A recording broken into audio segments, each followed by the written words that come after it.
Welcome to Madhumita's food court. আজকে আপনাদের জন্য গরমের জন্য একদম পারফেক্ট ঢ্যাঁড়স দিয়ে একটা সুন্দর রেসিপি নিয়ে চলে এসেছি। এর জন্য প্রথমে আমি এখানে নিয়ে নিয়েছি ঢ্যাঁড়সগুলো যদি ছোট সাইজের হয় তাহলে গোটা গোটা রাখতে পারেন। এরপরে আমি এখানে দিয়ে দিলাম সামান্য পরিমাণ লবণ এবং সামান্য পরিমাণ হলুদ দিয়ে এখন ঢ্যাঁড়সটাকে আমি ভেজে নেব।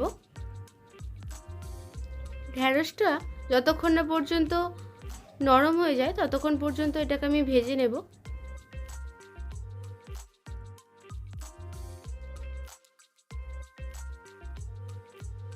এই সময় ঢ্যাঁড়সটা আমার পুরোপুরি ভাজা হয়ে গেছে, এটা আমি এখন তুলে রেখে দিচ্ছি।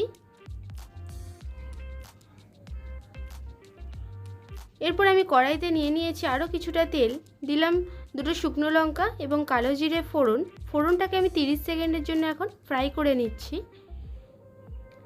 নিয়ে এর মধ্যে এখন আমি দিয়ে দেব 1 টেবিল স্পুন মতো রসুন কুচি।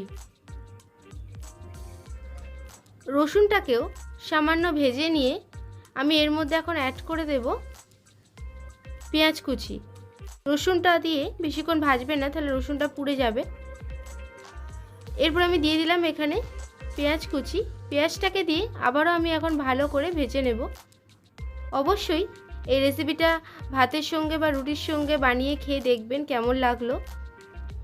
আপনাদের অন্য কোনো রেসিপি যদি রিকোয়েস্ট থাকে সেটাও আমাকে জানাতে পারেন।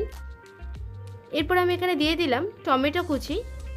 পেঁয়াজ এবং টমেটোটা যাতে তাড়াতাড়ি নরম হয়ে যায় তার জন্য আমি এখানে দিয়ে দিলাম সামান্য পরিমাণ লবণ দিয়ে এটাকে এখন আমি ভেজে নেব ভালো করে।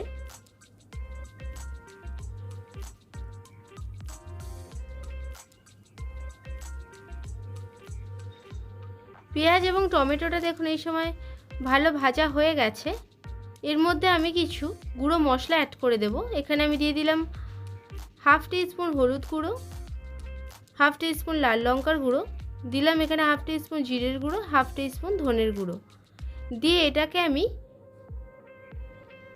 ভালো করে মিশিয়ে নিচ্ছি। সামান্য পরিমাণ জল অ্যাড করলাম যাতে মশলাটা পুড়ে না যায় তার জন্য। দিয়ে মশলাটাকে এখন আমি সামান্য নেড়ে চেড়ে এর মধ্যে আমি কেটে রাখা আলুগুলো এই সময় আমি এখানে দিয়ে দেব। আলুগুলোকে দিয়ে আবার আমি মশলার সঙ্গে এখন ভালো করে ভেজে নেব।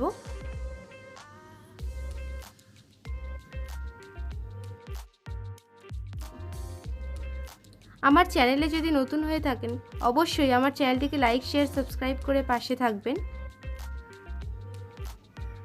এবং আমার অন্যান্য রেসিপিগুলো দেখার জন্য আপনাদের কাছে রিকোয়েস্ট রইল। আলুর সঙ্গে মশলা আমি এখন ভালো করে ভেজে নিয়েছি। এরপরে এর মধ্যে অ্যাড করে দিচ্ছি আমি এখানে সর্ষে বাটা। আমি এখানে 2 টেবিল স্পুন মতো সাদা সর্ষে নিয়েছিলাম, সেটাকে সামান্য লবণ এবং দুটো কাঁচা লঙ্কা দিয়ে আমি বেটে নিয়েছিলাম, সেটা এখন আমি অ্যাড করে দিলাম। সর্ষেটা বাটার সময় অবশ্যই সামান্য লবণ এবং কাঁচা লঙ্কা দিয়ে বাটবেন, নাহলে সর্ষেটা তিতো হয়ে যেতে পারে। দিয়ে এখন মশলাটাকে সামান্য নেড়ে ছেড়ে আমি এর মধ্যে জল অ্যাড করে দেব। সর্ষে দেবার পরে বেশিক্ষণ ভাজবার দরকার নেই, তাহলে তরকারির স্বাদটা তিতো হয়ে যাবে। আমি এখানে দিয়ে দিলাম পরিমাণ মতো জল,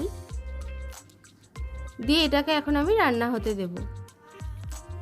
এটাকে চাপা দিয়ে এখন রান্না হতে দেব 10 মিনিট। ফিরে আসছি 10 মিনিট পর।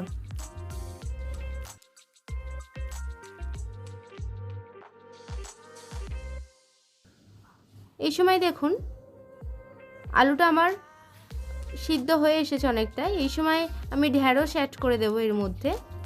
যেহেতু এটার নাম ঢ্যাঁড়স মাখা, তো সেহেতু আমি এখানে বেশি পরিমাণ জল ব্যবহার করব না, খুব অল্প পরিমাণ জলেই আমি চাপা দিয়ে এটাকে রান্না করব।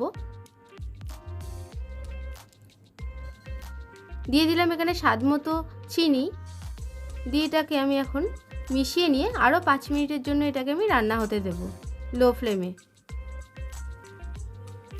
আপনাদের সবাইকে এটা বাড়িতে বানানোর জন্য রিকোয়েস্ট রইল, বাড়িতে বানাবেন এবং কমেন্টে আমাকে জানাবেন কেমন লাগলো।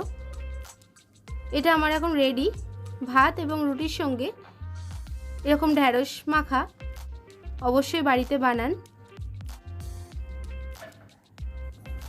বাই বন্ধুরা, আবার আসছি নেক্সট ভিডিওতে নতুন কিছু রেসিপি নিয়ে। ভালো থাকবেন, সুস্থ থাকবেন, ধন্যবাদ।